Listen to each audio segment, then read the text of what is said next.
Good evening.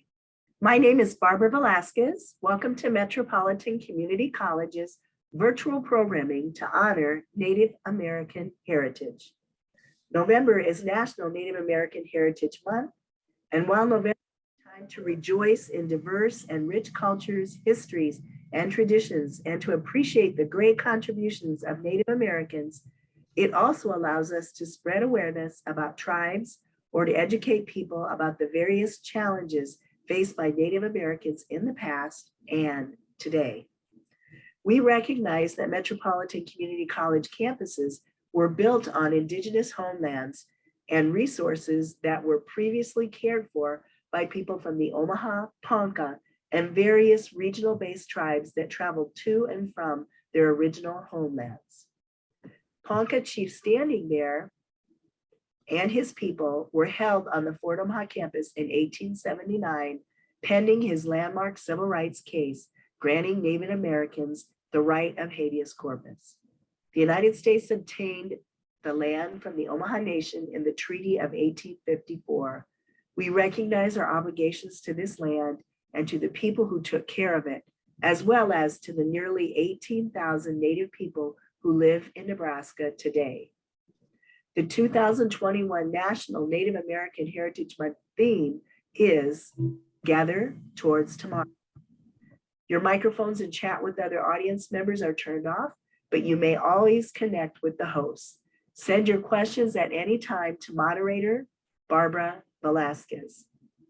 Please watch the chat for a link to the online evaluation of today's program. Kyle Ethelbah is the Director of College Programs at the University of Nevada, Las Vegas, overseeing two student support services projects, the Lewis Stokes Alliance for Minority Participation and the Asian American and Native American Pacific Islanders Serving Institutions academic support components. Mr. Ethelbah has 23 years of professional higher education experience, starting his career in admissions, academic advising, and financial aid, then ultimately moving into TRIO programs where he has spent the last 20 years.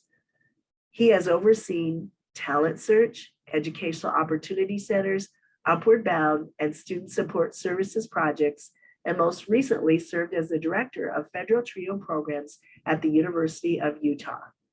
Kyle has also served on the boards of Aspire, Inc., a professional organization serving college access personnel in the states of Colorado, Montana, North Dakota, South Dakota, Utah, and Wyoming, the National Educational Opportunity Center, and the Council for Opportunity in Education. Kyle is currently the immediate past chair for the Council for Opportunity in Education Board of Directors in Washington, D.C., an organization that provides professional development and advocacy for TRIO and Gear Up programs nationwide. He is a proud alumnus of the Upward Bound and Student Support Services programs and is a member of the White Mountain Apache tribe of Arizona.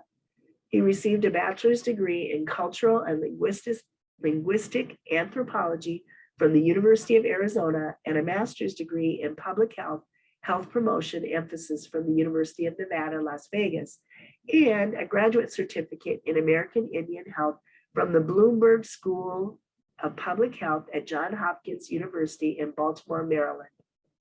We want to thank Dr. Cynthia Gooch Grayson, the Associate Vice President for Equity and Inclusion, who recommended that Mr. Ethelbah present for us this evening. Please welcome Kyle Ethelbah, who will present Good Medicine, Finding Your Voice After Collective Trauma.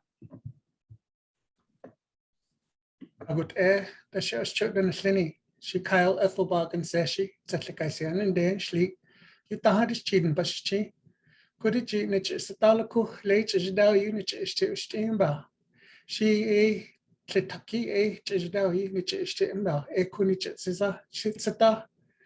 Good afternoon, everyone. My name is Kyle Ethelbah. I'm White Mountain Apache from the Fort Apache Indian Reservation, born to the Bear Clan, which is a larger sub-community or community within my tribe, and specifically for the horizontally red people. And basically what I had done is introduce myself in my Indigenous language. what you might see with a lot of Southwestern tribes is the introduction in their native languages, and that's a form of land acknowledgement in and of itself.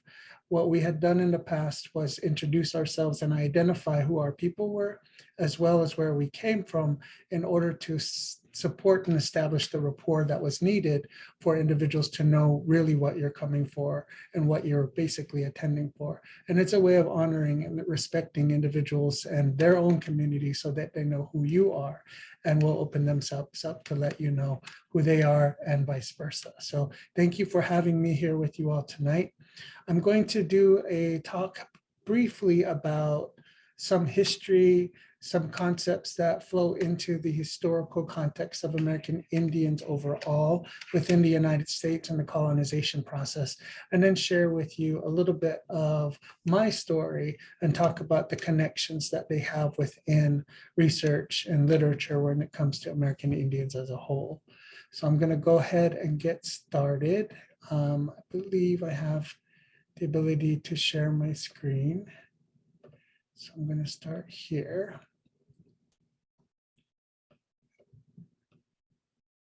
Okay, now can you all see my screen? Okay, thanks.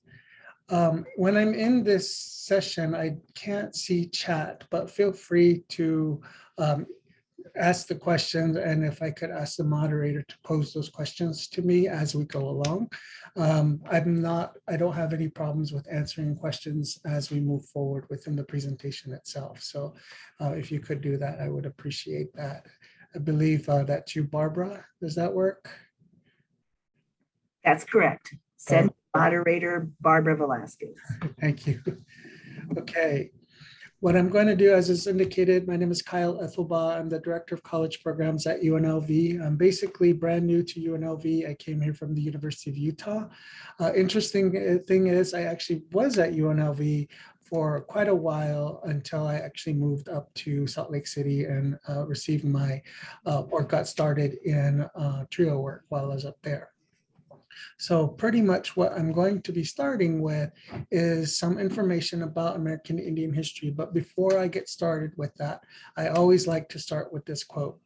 You're in pretty good shape for the shape that you're in.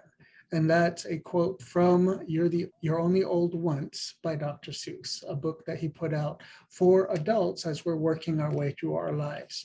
And the reason I start with that is because, one, we're still here.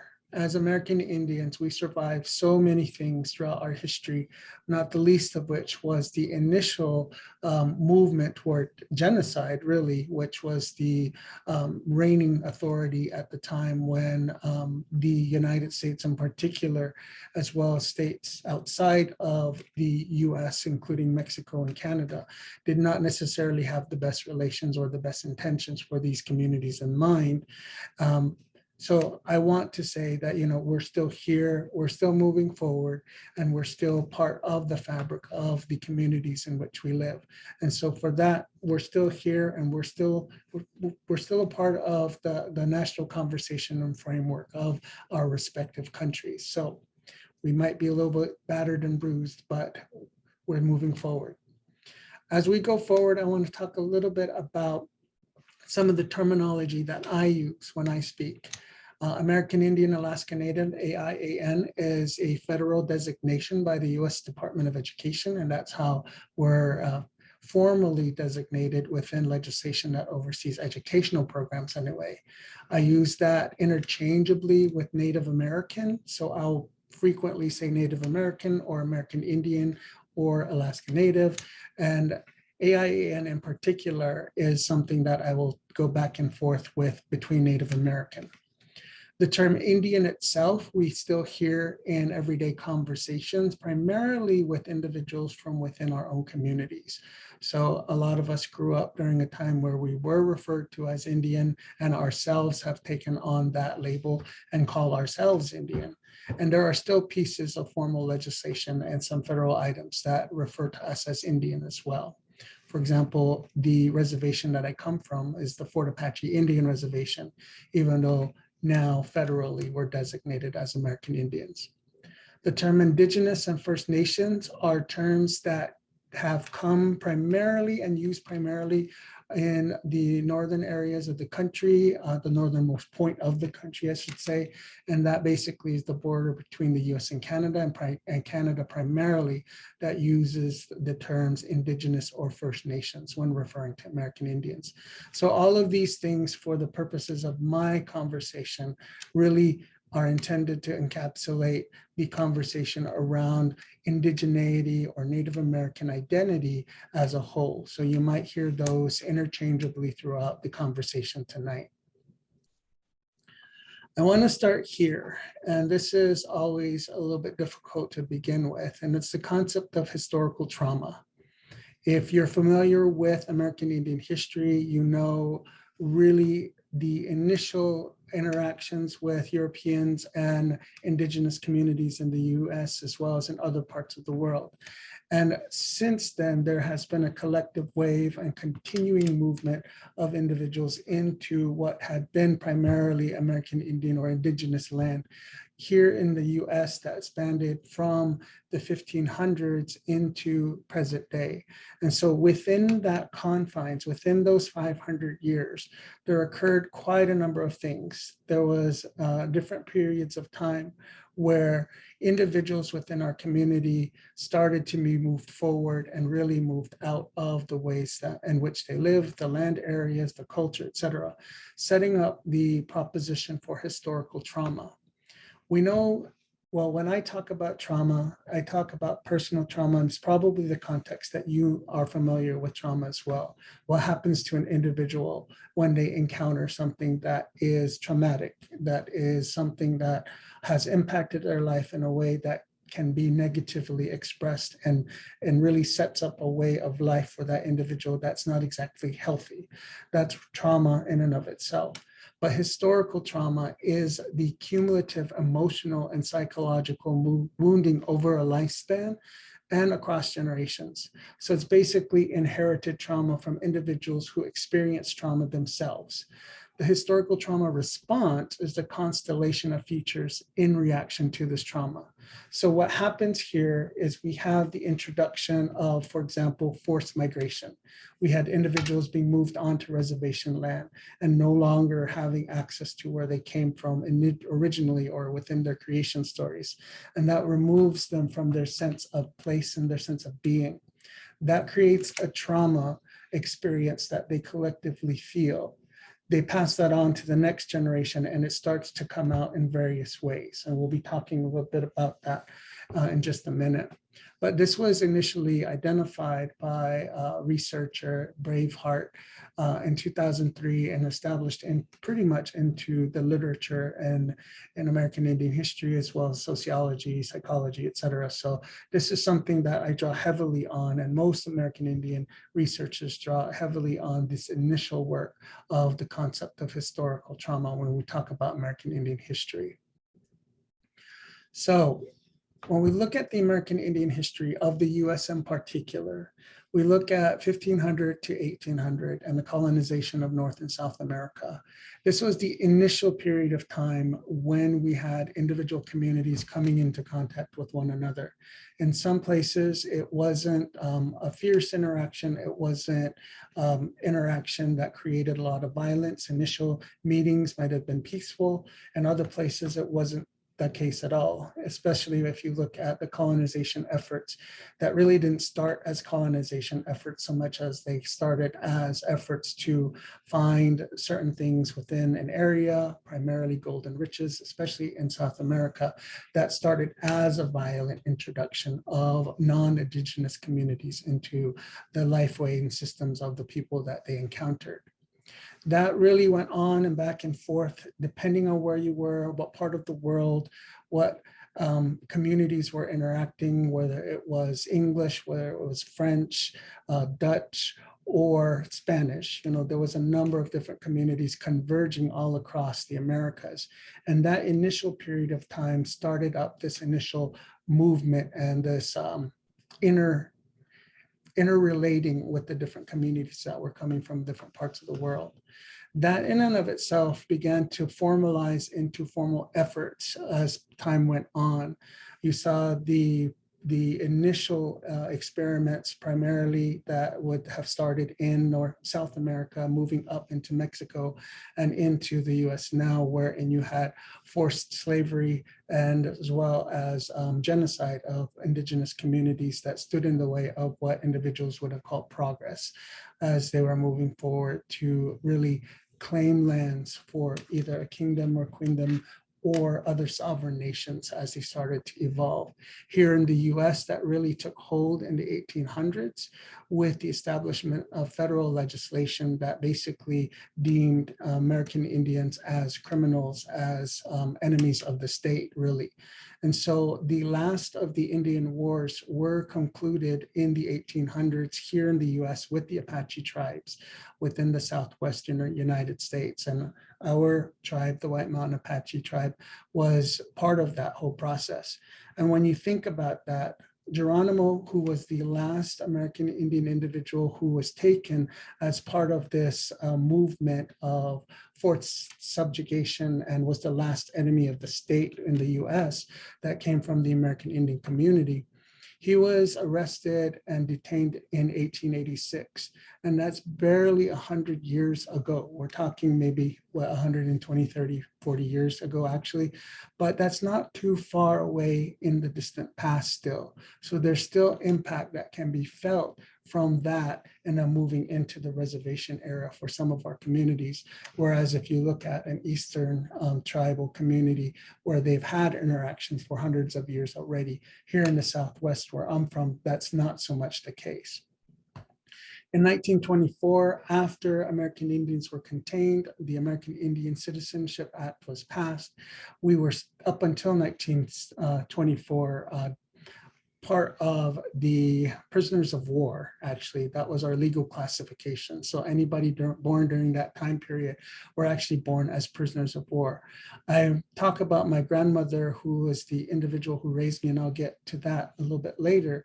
But her parents were prisoners of war and raised as such. So the way they saw the world was very different from their parents who were not prisoners of war.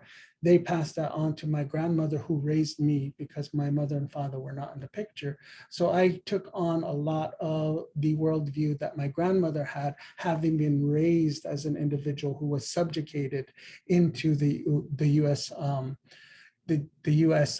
want to say, sorry, I'm at a loss here, into the colonization process as it happened early on within the 1900s. As we move forward within the history, in 1932, we had the Indian Reorganization Act, and that basically said that it was an acknowledgement by the federal government of the United States to say that American Indians did not go away. They're still here, and we don't have the authority or the ability to continue to provide them and serve them as individuals who are prisoners of war or domestic dependent individuals, meaning that the US had to take full control of individuals once they put us on a reservation and take care of our every need. The 1932 legislation really was an attempt to move out of that area and help allow tribes to govern themselves. And so that was established in many cases after disrupting for a significant period of time the way tribal communities would actually govern themselves and then reintroduce them to a way of life and a government structure that actually looked very different from what they had used in their past already. As we move forward, you have in 1966-68, the establishment of tribal colleges and universities, or TCUs, the very first one being Diné College, which started out as Namboho Community College in the Southwest. And I include that because I think it's important to see where legislation starts and really impacts our ability to see ourselves as sovereign nations, as American Indian communities, and to see ourselves as individuals who are making a difference and actually providing a service and identifying as a collective experience in the US. In the 1970s is really where we see a lot of movement when it comes to American Indians as a whole. We had the American Indian Child Welfare Act, which basically said that American Indian children should be placed in American Indian homes first where possible, because what was happening during this time or up until this time period were individuals coming in and adopting children from within American Indian communities and basically removing them from their real family and their blood family and taking them out of the community, much in the same way that we kind of see people going out of the country and adopting babies now today. This was happening within our communities here. In 1978, you had in 1972, I believe, is the American Indian Civil Rights Act. When that was passed, that basically allowed for the components of the Civil Rights Act to be included and be allowed and integrated into American Indian communities, specifically reservations, because they were separate and federally designated parcels of land and a political entity in and of itself. The Civil Rights Act did not actually apply to those, and this piece of legislation allowed for that to be possible. Finally, in 1978, you have the American Indian Religious Freedom Act, which was passed. And this is what I think is very striking in my opinion, because when we talk about the history of the United States, we talk about why did those individuals leave where they were and come into the US as a whole to begin with. In particular, when it comes to Thanksgiving, we talk about the Pilgrims, we talk about individuals who interacted with the communities on the East Coast, the indigenous communities back then, and we know for a fact that they were escaping religious persecution. And that became one of the fundamental components that established the United States as a country in and of itself. Yet the very first people that were here were not allowed to practice their own religion until 1978. So I think for me, that's fairly stark. And it is one of the things that I have come to understand as I've gotten older, when I look at history and really what happened within my community, and specifically how that was translated out of my own existence when we talk about, how I came into my own and my own well-being and understanding of the world. And I limit my timeline to these very few areas because I want you to get a bigger picture of what was going on. It was the establishment of non-Indigenous communities into Indigenous communities, and then the friction that caused, and then the legislation that pushed that friction to continue to get stronger, and then the formal movement of entire communities into separate areas. So making us essentially an us versus them kind of situation that we have, that we tend to see now even, that had started with the evolving of the legislation itself as a whole. So I want to touch on a little bit more about the historical trauma and the response that is caused. I mentioned earlier what trauma is, and then the response mechanisms that come from that. So depression, self-destructive behavior, suicidal thoughts, gestures, anxiety, low self-esteem, anger, and difficulty in recognizing and expressing emotions. It may include substance abuse, often an attempt to avoid painful feelings through self-medication. Historical unresolved grief is the associated effect that accompanies historical trauma response. This grief may be considered fixated, impaired, delayed, and or disenfranchised. Basically, that's the legal definition, or the social definition of what was occurring within our communities as a result of this movement and colonization of Indigenous communities in the US and in Canada. What we see now, and this is some dated information, however, it still holds fairly true. Life expectancy for American Indians is fairly low. For American Indian males in 2011, it was 48 years. For females, it was 52. That has increased, but not by much. The unemployment rate average is about 85% in reservation communities. And when you look at individuals who are from American Indian backgrounds living off the reservation, that does go down. However, it's still very much high in relation to other communities. Federal poverty levels, American Indians, especially on reservations, 97% live within the federal poverty levels. Dropout rate at the high school level is about 70%. Infant mortality is still very high, 300% higher than the US national average.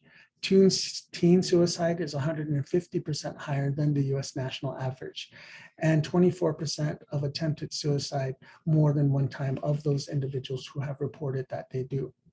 The strongest risk factors for attempting suicide or for completing suicide is physical violence at home, as well as an initial piece that was related later is the perceived discrimination associated to the likelihood of thinking of suicide. So perceived discrimination that the individual felt for being who they were, for being a part of a community that lived outside of the normal established community, if you will. In my case, that would have been the reservation town, which would have been considered the normal community. And then there was us who lived just right off the reservation, and how there was a difference. And there was a lot of perceived discrimination that was associated with the two communities as I was growing up. Higher education, and I really talk about this because of the impact that higher education made on me. Higher education as a whole, 1% of total undergraduate college students are American Indian, 0.6% of graduate students nationwide. Women tend to enroll more than men, although that is actually more of a national phenomenon now. Initially, when we were looking at American Indian higher education attainment rates, and that started in the 90s, women outnumbered men in Native communities, but that wasn't the case in non-Native communities. A lot of American Indians or the majority attend non-Native institutions, so they don't attend a tribal college or university or a historically Native American serving institution or a university that's housed near a reservation land. For every one American Indian or Alaska Native with a bachelor's degree, there are 7 white individuals that have a bachelor's degree. And so basically, we're still very behind when it comes to accessing some of the key things that are important and progressing from one socioeconomic rung into the next. And one of those key pieces is education. What I want to talk about and really incorporate into the conversation is cultural capital. Cultural capital, as well as self-efficacy, as well as our ability to perceive ourselves as being capable individuals, is something that's very important. And we tend not to see that happen a whole lot, especially for individuals who are in the midst of having and experiencing the impact of the historical trauma response mechanisms, whether that is active addiction or suicidal thoughts and tendencies, etc. So cultural capital is the general cultural background, knowledge, disposition, and skills that are passed from one generation to another. It represents ways of talking, acting, and socializing, as well as language practices, values, and types of dress and behavior. And what that basically means is, what do I bring to the table from my culture that is capital as well? So what are the items that I bring with me that are of value in my way of life, my way of viewing the world, as well as of viewing you as an individual when we come into contact? So there are 3 types: embodied, that's a tape from the family; objectified, those that symbolically convey capital; and then institutionalized, so recognition of the capital held by an individual. As an example, education on the surface is a reward for academic talent. In reality, education is a rewarding of cultural capital, a feel for an ability to participate in the game, if you will. And so when we talk about American Indian student success, it's really not just assisting individuals to become educated, but to use that education that actually helps them become a part of the game, and helping our communities to actually play in that game, as well as other people who have already communicated and participated in that piece overall. An example, if you have cultural capital, you have 2 types. Embodied could be in the indigenous side, the native language. In non-indigenous, it's English.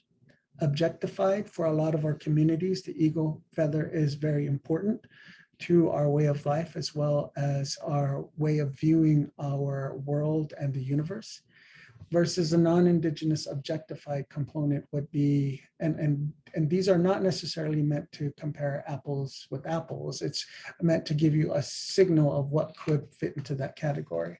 So on the one hand, we would see an eagle feather is not just a piece of art or decoration. It does have significant religious value. Whereas a Monet, for example, we know and understand and appreciate it as a significant piece of art, whatever the painting or what have you may be. It resides in its own different place. Whereas here within our Indigenous communities, there's an added layer of importance to anything that really comes into our way of knowing the world. And institutionalized is basically how we act and how we respond. So a communal way of looking at the world within our Indigenous communities versus an individual way of looking at the world in a non-Indigenous lens. That's really important when we look at education and how the system of education is established, looking at individuals for their individual grades, and how they move through the channels within education really does have an impact, even if you were raised in an environment that established that, but is suffering from the historical trauma response because it moved from a communal environment to an individual. So you have that overlap, and where that overlap exists, there's friction because it doesn't necessarily mesh with what was initially there to begin with.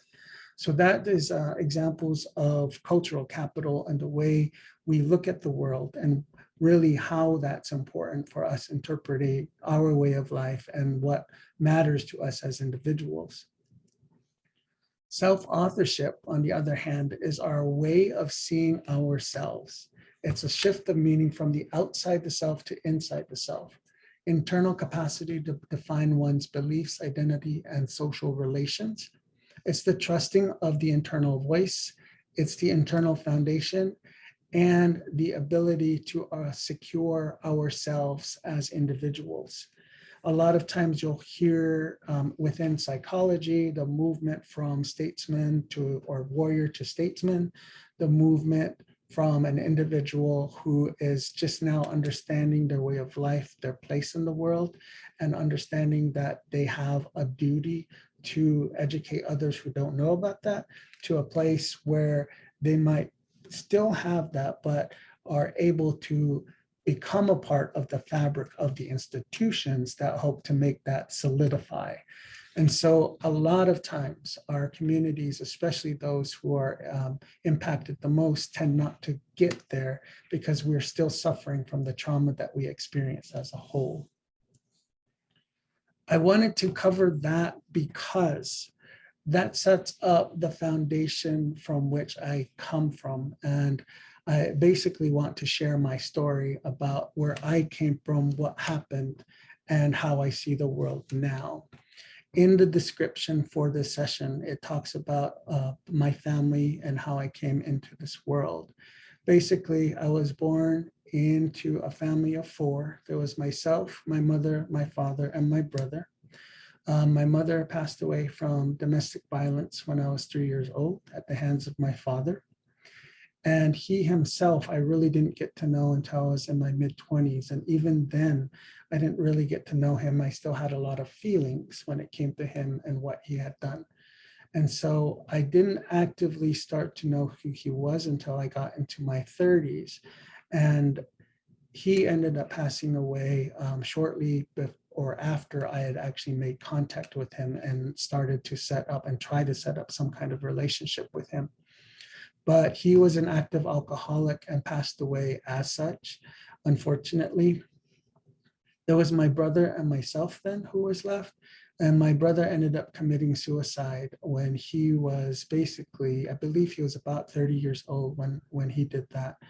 And so it is really hard for me to describe what that feels like.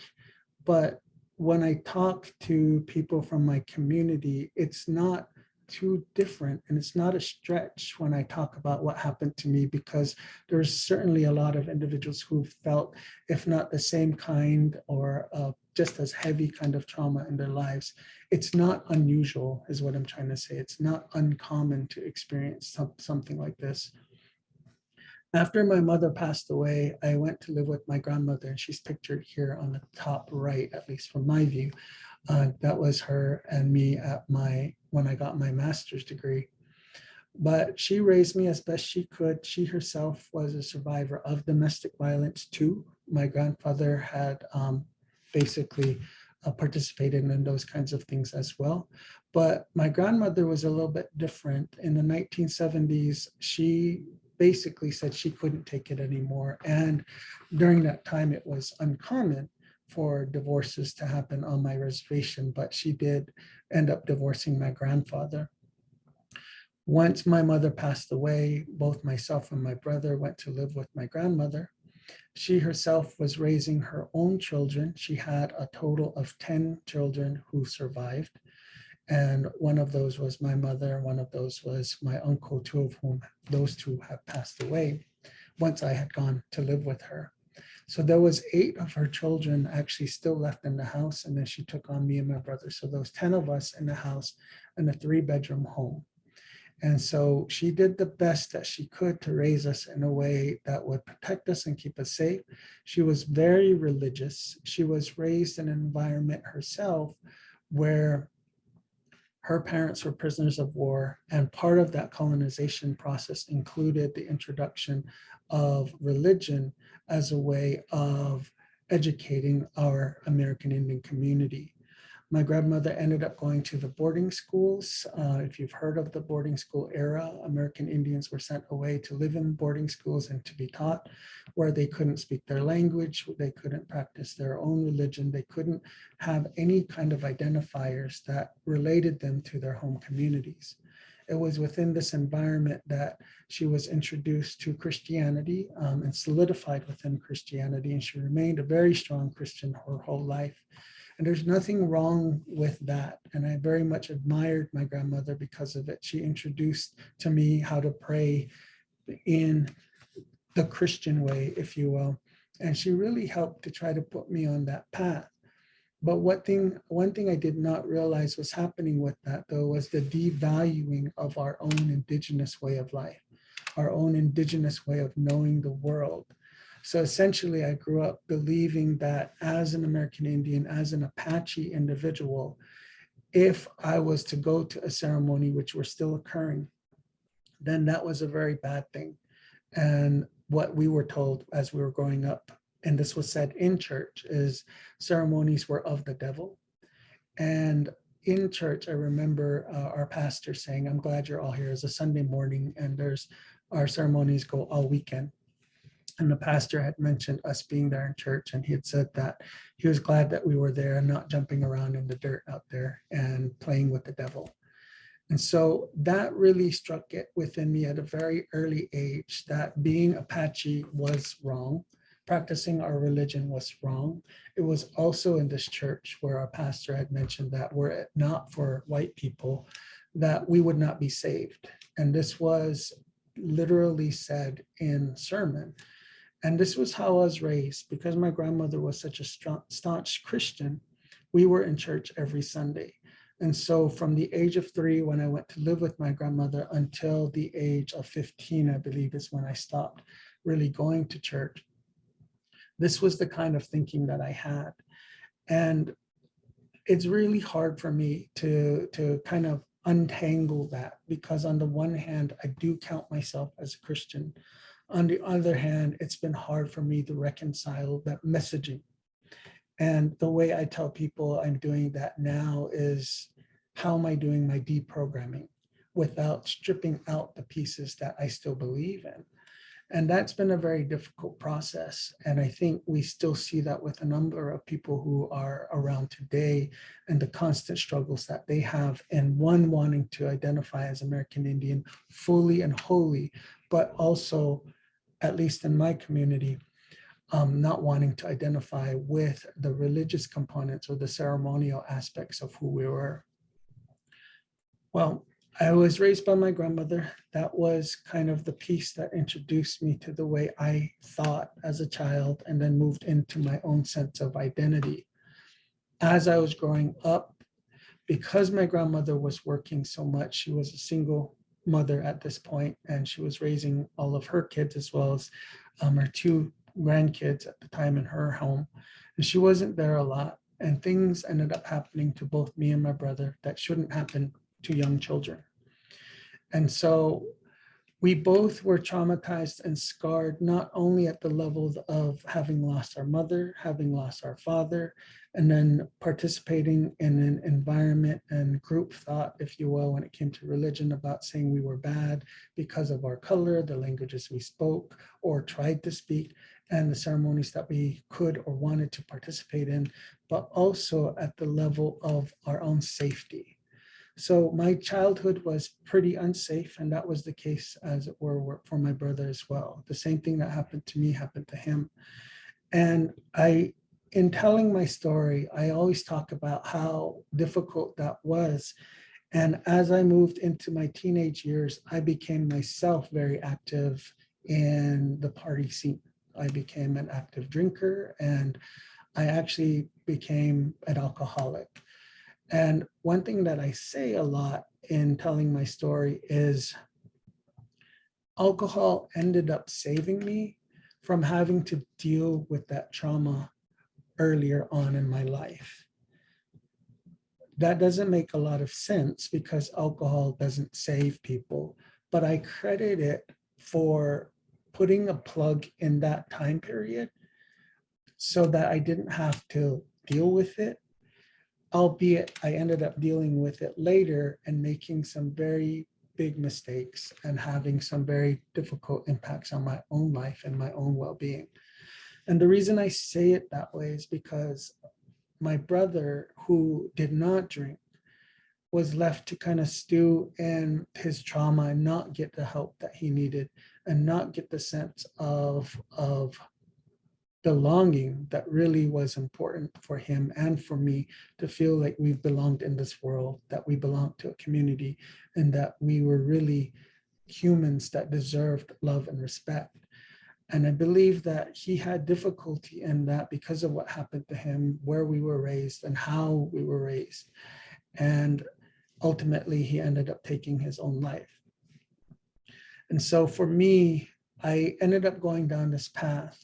And that led me to some very dangerous situations and really pushed me to a place that in my early 20s, I had to come to terms with what it was I was doing with my own life and what was happening within me particularly. It took me a long time to understand what was going on and the impact that trauma really had on me.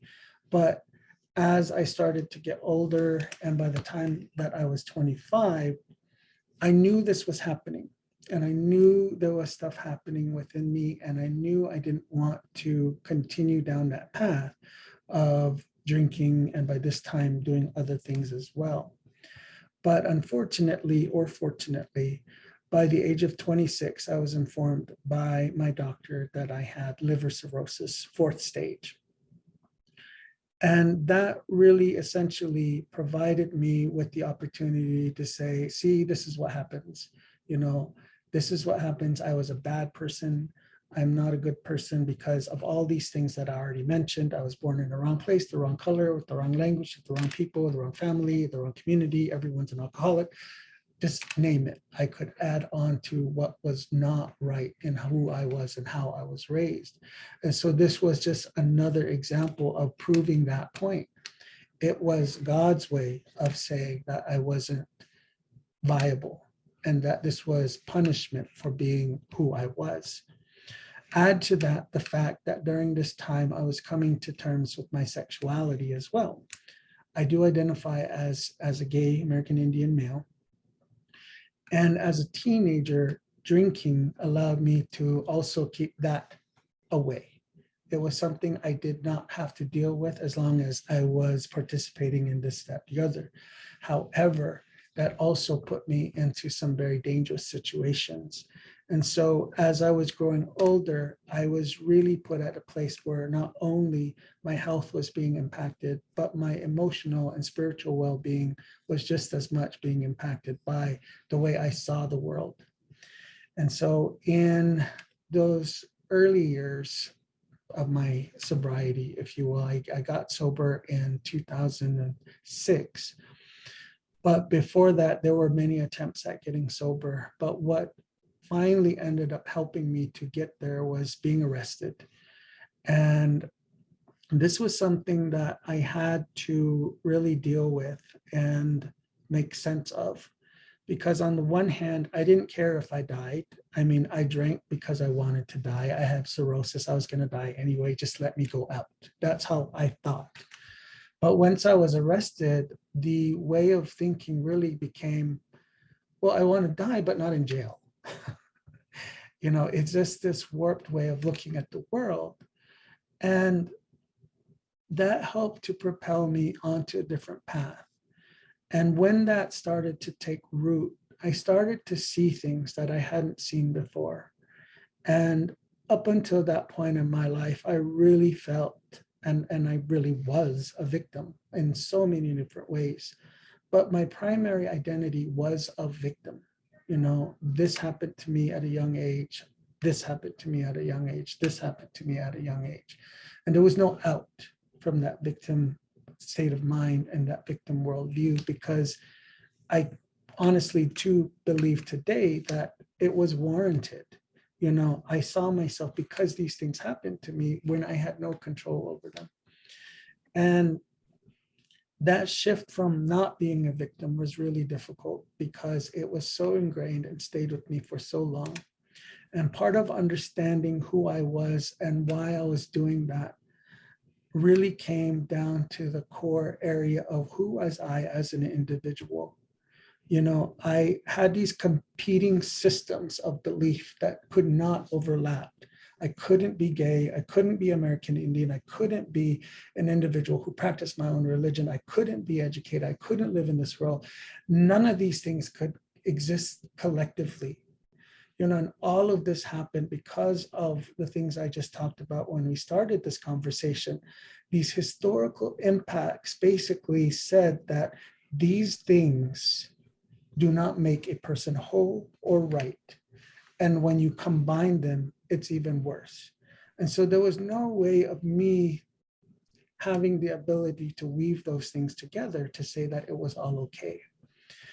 Once I got sober and started to walk down the path that I'm currently on, things got a lot easier in that I was able to, one, identify that I was a human worthy of living. That had to happen first and foremost. Then I acknowledged that, yes, I was a victim, but it doesn't mean that I'm a victim right now. In all honesty, I was making myself and keeping myself a victim because of what had happened. In that process, I was making other people victims of me. And I had to look at what I was doing, and was that making my community and me a better people, a better agency, a better organization or unit that could say that we have transcended these things that have happened to us. And I honestly came to the answer that that was no, I couldn't do that. And so that started this spiritual journey for me. Along that path, I was able to acknowledge that I am Apache, I am gay, I am an individual who still believes in Christianity, but also participates in our ceremonial components within my Apache religion and our culture. And so I've been able to meld these things together and be okay with it. My family, on the other hand, is not okay with any of that. You know, it's very difficult, the relationships that I have with my family. My grandmother has since passed away. She's the one who raised me. It seemed not to be a difficult thing for her to reconcile with. And I've come to understand that it wasn't difficult for her because the one thing that I was really afraid of incorporating into all of this was my family knowing my sexuality. But I had come to understand that my grandmother knew this whole time. And even within her family unit, our way of knowing included individuals who was gay prior to Christianity coming into the conversation. And so for her, being a staunch Christian still didn't overpower the way she saw that piece. But for her children, having not been exposed to the traditional side, that was much more difficult for them to accept. And it still is the same way today. They have not accepted who I am as an individual that includes those pieces of my identity. We're still nice. I still love them. They still love me, but we do not have those conversations around my partner. We don't have the conversations around my traditional goddaughter who I got through our culture and religion and ceremonies that took place. Those are still things that they are unwilling to accept within me. And I have to be okay with that because that's who they are. That's their journey that they have to be on. For me, I had to accept those or I would die. I would not be here today if I still believed the way I did, because if it were not for what happened, my thought process would still be the same.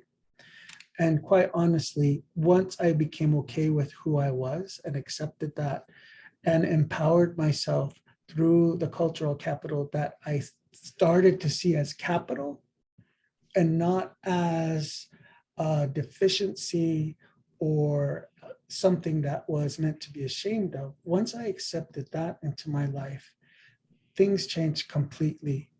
I have since come to know and understand a higher power that loves me, and that's not the higher power that I was introduced to as a child. That one was a wrathful and jealous God, and I remember our pastor always saying that my God is a wrathful and jealous God. The higher power that I have now is not that, and has loved me unquestionably, even given some of the decisions that I've made. And that has helped to heal my spirit and to accept others, mostly starting with myself, to be able to say that, you know what, we all have a story, we all have a path. And it's when we accept that story as our truth that we become who we really were intended to be. My family, I love them and I will always love them. They have their own path and I have nothing to do with that. I might be a part of that. I might be a player in that, and I can share how I feel, but I cannot share in making that decision for them, nor can I push my beliefs onto them because their journey is theirs. And so this is what I have incorporated into the way I see the world and the way I have guided myself down this path that I'm on. And quite honestly, once that happened, things started to change significantly for me. And I've been able to say that I am an accomplished individual because of these very basic things that have guided me along this path. And so I'm really grateful to be able to share that with you today.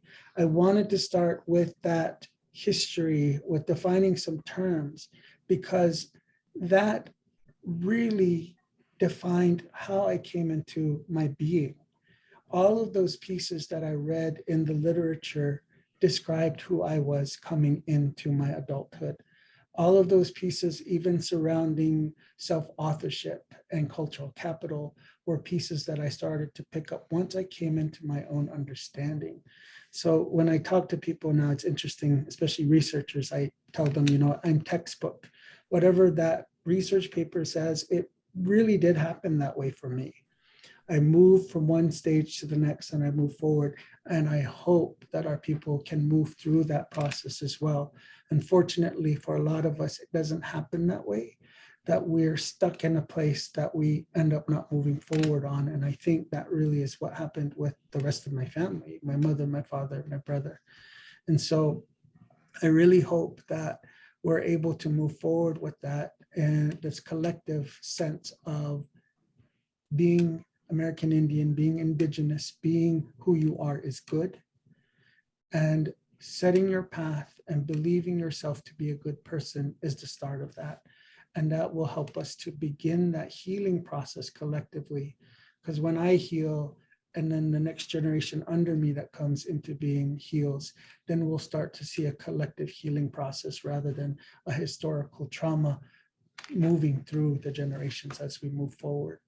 And with that, I just want to say thank you for allowing me to be with you tonight, and helping me to kind of talk about myself and again, put myself out there to say that my journey is not done, and I'm here, and I'm still very much an important part of my own self and my community as a whole, just as you are, as in individuals who will be the leaders and thought leaders within our American Indian community and beyond. All right, so thank you so much, Kyle. You are very much appreciated for providing all the personal information you have. I think it's going to be very valuable to our audience. We have a few comments. I was adopted, this is from Cassie, I was adopted from a Colorado orphanage by non-Native parents and raised as an Episcopalian. When I reconnected with my birth family, I was introduced to the Cheyenne Sun Dance. I asked my Cheyenne grandma if it was okay to believe in both, and she said it was all about believing in the Creator, not about any religion. I agree with that.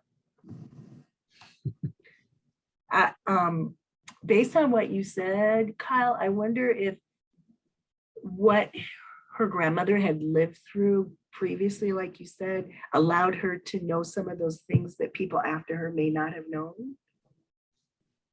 Yeah, I really do believe that. You know, my grandmother spoke Apache first, you know, even though she raised her children to value English. They spoke, my mother and my aunts and uncles all spoke Apache and English.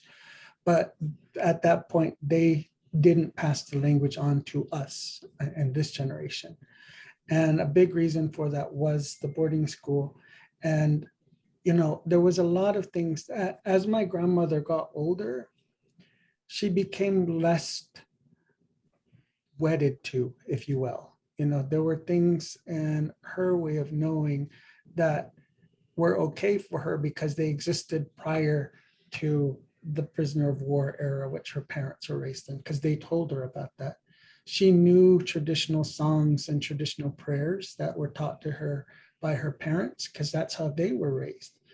My grandmother did know those things, but pushed those back as she was raising her kids, because that's what the boarding school said we were supposed to do. So it's not like she never knew them. She did know them. But as she got older, the hold of some of the rules that were introduced during the boarding school era were kind of let loose a little bit. And so she started to incorporate some of those original indigenous thoughts, which were much more encompassing than the staunch rules that were introduced at the boarding school level. Thank you. When you first identified as being gay, weren't you afraid of how your tribe would take that? And how did you cope with that? Oh, Lord, yes. I was very, very afraid of that. I think a lot of it was because I was raised in the church as well. You know, I was raised in an environment where I truly believed, because of what we heard at church, that being brown was wrong, being Indian was wrong, speaking our language was wrong. All of these things were already wrong because at church, that's what the pastor said. And in my mind, the pastor was white, the pastor and God and all the pictures and Jesus and all the pictures in the church were white. And so the white man knew, and so it had to be true. And that's so interesting to me too, because when I left for college, my grandmother told me one thing. And she basically said, meaning white people know everything. And that was her way of telling me not to ruffle feathers. Basically saying you're going out in the world and it's safer if you don't ruffle feathers because they know everything. And that was her experience in school. She's sending me off to an education, which to her, in her mind, an education included being SWAT when you spoke your language, being hurt when you had any kind of reference to who you were. And so that was how I saw myself is this entity said I was a bad person, so it must be true. And majority of the people from where I came from on my reservation were and are Christians, and I believe they all are. And so I was very afraid of being gay in that community. And it's only recently, within the past 10 to 20 years, that we've started to have conversations around Two-Spirit and Two-Spirit identity within American Indian communities. Just like within our language and the Navajo language and the Lakota language, you have words that are specific to a third gender. There is not that exists in English. And so we're now at the place where we can start to have conversations that include individuals who are not necessarily or don't necessarily ascribe themselves to the straight heteronormative perspective. And so it took a while for me to be okay with people knowing that about myself. And quite honestly, today it's still uncomfortable if I'm going to be in environments where I know individuals from the Native community will be there, where I acknowledge myself as gay. But it is something that, you know, if I'm going to be true to who I am, it is who I am, and I can't hide that. You know, I'm not going to stand up there and declare it, but I'm not going to be afraid of being who I am authentically. And that is basically how I had to approach that. But yeah, it still is there too. It still is there to this day, though. I think you're on mute. I am feeling very thankful to elders who many years ago talked to me about the natural role of gay persons within history of tribes, right? And so I wish that your community would have that attitude, because it was really amazing to have a guy like my father's age telling me this. Okay, and I want to let everybody know that Kyle is very generous in allowing us to record his conversation. So yes, you will be able to watch it again. You'll need to either keep in touch with me or look at the Native page. It's mccneb.edu/native. Eventually that link will be up there, but we won't have it immediately. And this individual is saying, Kyle, I think hearing this when I need it will make a difference in my own issue with being a victim. You are an amazing person. Okay. How do you suggest that white people decolonize themselves on a personal level? Where should we start? Oh, that one's a hard one. The decolonization process, honestly, is a conversation that I have difficulty with, even for myself, because I feel like I'm in the process of still decolonizing myself. You know, there are things and ways of knowing that are not from my people, that prior to colonization were not this way. You know, being gay is an example. And the fact that I'm still uncomfortable, and when I hear that I'm going to be at home, because that does happen when I go back to my reservation, I get a little bit nervous, means I haven't yet fully decolonized myself. So I'm still in that process. You know, I'm still in that process for me personally, where I think everyone has the responsibility, not just white people, but everyone, is to look at ourselves and what our responsibility to ourselves is. You know, one of my my mentors, spiritual mentors, had shared with me early on is, what do you want to be? Service to yourself or service to others? Service to others means you give yourself wholly. Service to self means you only share with people little pieces of who you are because you want something back from them. And so if your service to self, you're going to only share pieces that work for them because you want something back from them. But if you really want to be of service to your community, show all yourself and bring all yourself, because that means you're not expecting anything in return, because what comes back in return might not always be what you expected. And so at the decolonization process for me, I think comes down to that simple question is, am I going to be of service to myself today, or am I going to be of service to others? Within specifically white people, if you will, I think there's also a layer of acknowledgement that needs to happen in terms of how we got to where we are today, and I see that playing out now in the national discourse about, just as an example, critical race theory. This is an example of that is bad, that is divisive, we can't have that.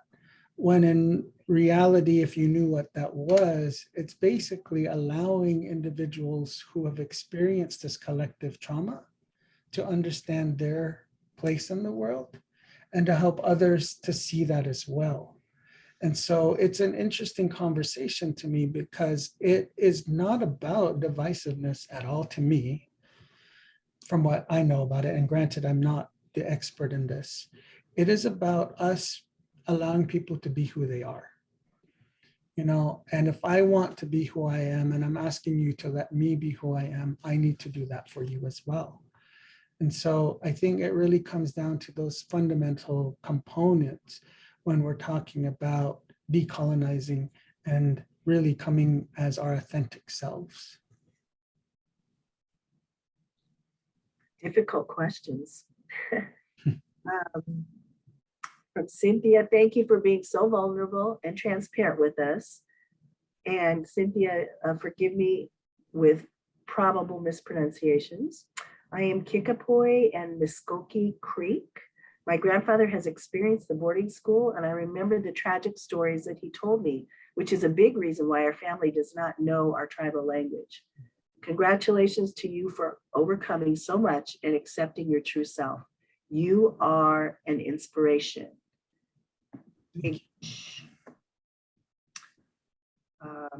Do you find yourself being angry because of the conflict? And if so, how do you deal with that anger?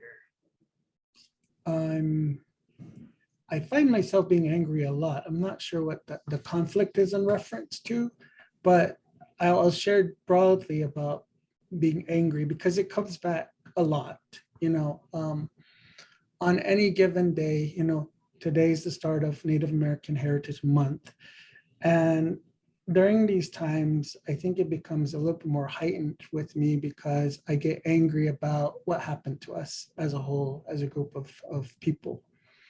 I did my undergraduate degree in anthropology, and when I was a student, I took a course that allowed us to be docents or tour guides, if you will, of the museum where at the University of Arizona. The exhibit itself was looking at 21 different tribes from Arizona into Mexico. And when I did that, it was really hard, because I was early on in my own identity development and having to see these stories about individuals and the things they experienced. But what really hit me at that time, and this is one thing that really comes back to me even now, is in that exhibit, there was an exhibit of Apaches, of my people. And in that exhibit, the items that were displayed came from that pastor who told us that being Apache was wrong. What he had done and his family was amassed all of these items from our people and then sold it to the museum. And to this day, that is something, when I see anything referenced to that individual's last name collection, that it sparks that anger within me, because how dare he tell me I was bad, tell my people we were bad, turn around and take the things that he was telling us were bad about us and then making money off of it, And that angered me and still angers me to this day. And that's something that has not gone away. And I have to come back and say, that was the experience he had to be having at that point in time. Those were the decisions he had to make in his life system to understand the world in which he lived. And it passed, it's over. If I'm angry about that today and do something with this anger, it's usually not going to be something good, because I'm not one of those that deals with anger very well. I mean, it wouldn't be a good situation. And in that case, I don't know what the end product would be. Granted, I have to sit and think about this and think this through. And fortunately, I've been in a place with individuals who've grown spiritually, who have guided me through this process to allow me to say, okay, that is something that needs to stay where it is. It happened. Acknowledge it, learn from it what you can, and teach what is right from it. But if I take that anger and run with that anger and push back, nothing good comes from that. Whereas if I was to take that and teach from it, more people are educated, more people learn about what happened, and then there's some good that come from that. I'll say I really loved your statement that you learned you now are not a victim.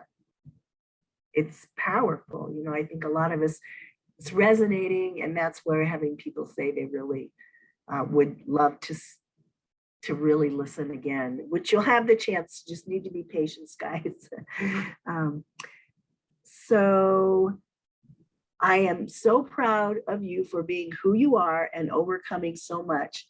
Please stay true to who you are. That's from Rebecca. And Stephanie is really interested in seeing the recording again. mccneb.edu/native is where our page is, but it'll take probably a couple weeks before we have a final recording.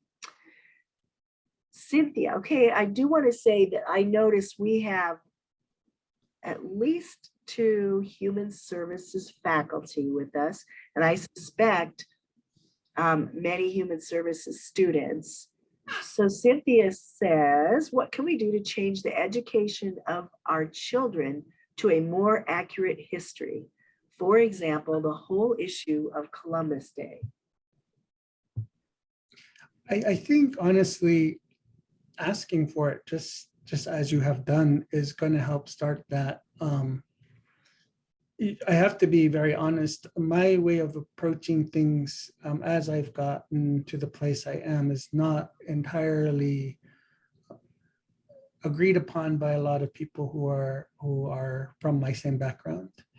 You know, I had just come from Utah, where there was a very strong fight to acknowledge Columbus Day as Indigenous Peoples Day. And that makes sense. I agree with that movement. But the anger that existed in that context,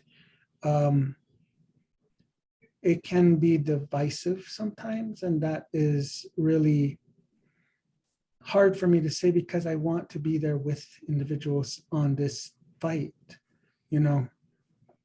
But at the same time, when I approach these situations to say, what is it that I'm learning from about myself within this experience? Some people are not there yet. And so when I say things like, start with acknowledging what occurred, I think a lot of people want to respond a little bit more forcefully within my community, and that's okay. That's okay. Individuals can do that. Where I'm at personally is that we each take the responsibility to teach those within our own circles about the truth of what happened. And teaching the truth is about knowing the truth and not taking on trauma and passing on trauma. Because I think that's what happens a lot of times, is I will take on that trauma again and make it part of something that's only going to hurt me more and hurt others potentially, and not physically, but spiritually. And so what is my responsibility? in my spiritual way of knowing the world. And that is to just do what I can and let people know what really occurred, and just continue that. As more people do that, more people will know. If more people fight, more people will fight, you know. And so what is it that we're planting in these conversations, and just sharing that information, I think collectively and continually will get to where we want to go. Thank you. These are all very complicated issues. And we're so thankful for your thoughtfulness in working through this with us. We have a comment which just bounced away from me. Thanks so much for sharing your educational, moving, and inspirational story. Non-Indian people are never going to let us have our own day. Sharing with Columbus is a huge insult.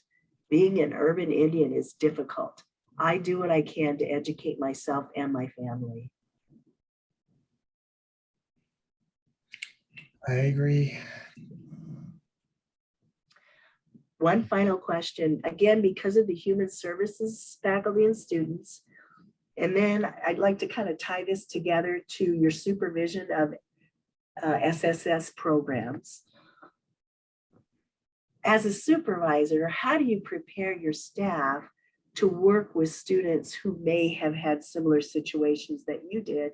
And as the human services faculty and students, how do you suggest they pursue human services endeavors with Native Americans?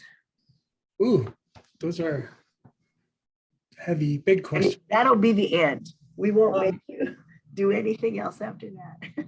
No problem. The slant I take with providing services to students is storytelling. You know, having students tell their stories is the first step. You know, part of our intake process, we ask students questions about who they are, how they see the world, and what things could come up that could be a barrier to their success as a student. But the other piece of that is the story itself. You know, where are students at in their own identity? Because to get to where you're okay with history, you have to have gone through the place first where you were angry at history. That's a part of that developmental process. So knowing where the student is in that process is important.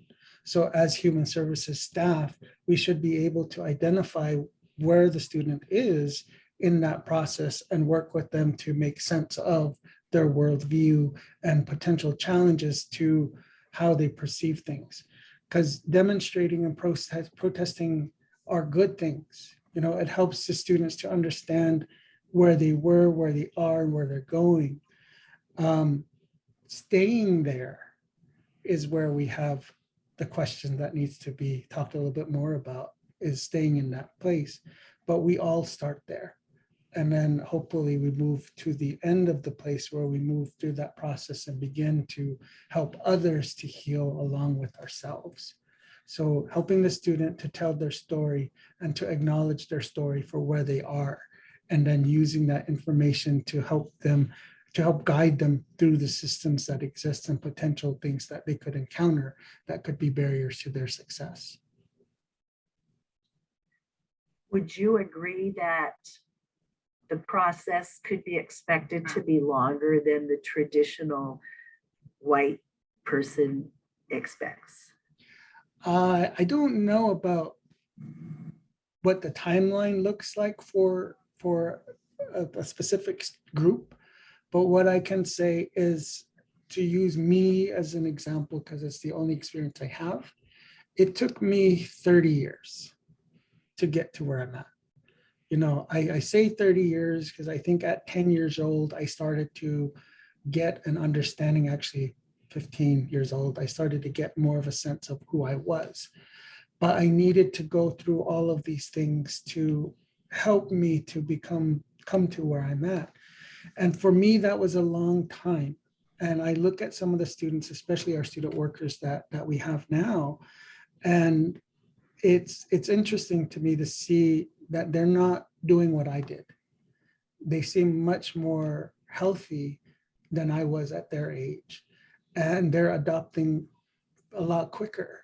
And they're still going through those identity stages, but they're not taking it to the level that I did, which I internalized so deeply and became my own enemy. I think because I had the things happen to me that happened to me, it just took me a lot longer. With the students that I'm seeing now, they're moving through it much more steadily and swiftly. So I think it is going to take time. It's not going to take 4 years or 6 years. I think it's the introduction of the process that happens in your undergraduate career that they take on and move forward. Thank you so much. I want to throw one more follow-up question to that. So what do you say to the staff person who says, I get so frustrated because they never follow any of the suggestions I give them. They just come back with the same problem again. Oh, well, I think the answer to that is we still have to meet them where they are. You know, this is our job. You know, this is what we were hired to do. And reminding them doesn't hurt that, hey, I told you about this last time. There is responsibility in our relationship. So treating it as a healthy relationship, I think, is important too, to not just say, I'm the administrator, you're supposed to do what I told you, but to say, hey, you know what? We had this understanding, we had this agreement, you know, and it means something to me. It's not just related to my job, but tell me why you can't adhere to that when it is me as a person asking you to do that. You know, and moving it past the, I needed to check mark that off so that you move past that. It's more of a, tell me what's going on that you're not doing this. Thank you so very much. Really appreciate your patience with all the questions. And now that you mentioned to us that when Native American Heritage Month comes, it, you know, brings uneasy feelings. I feel a little sad that you know, we asked you to join us here. Of course, we celebrate Native American heritage all year long, but we are thankful that you were here on the first day of National Native American Heritage Month. Your story and accomplishments, it's been said many times in the comments, are indeed remarkable. We're thankful for your seeds of learning and inspiration that certainly offer thoughtful consideration to our audience members. And our audience, you're amazing. You prioritize your time after hours, many of you, and you're looking to experience new and important messages from speakers across our nation. Kyle not only shared about himself, but you shared and made yourselves vulnerable in your questions. So everyone, please know that if you're a student and you graduate, come back to us as a lifelong learner. And for those of you who are our community learners, keep coming back. So would you please put up the slide about the evaluation, Isaac? And I don't know, Kyle, if you had any last thoughts you wanted to share while he's getting that ready. Just don't feel bad about inviting me for Native Heritage Month. You know, there are things that we have to look at every now and again. And it's part of my overall learning and growth and development as well. So thank you for allowing me to be a part of this process with you all and contributing to my own well-being too. Thank you, everybody. Thanks again, Kyle. It's been a really nice evening. Everybody take care. If you're not home, drive carefully. Thank you all.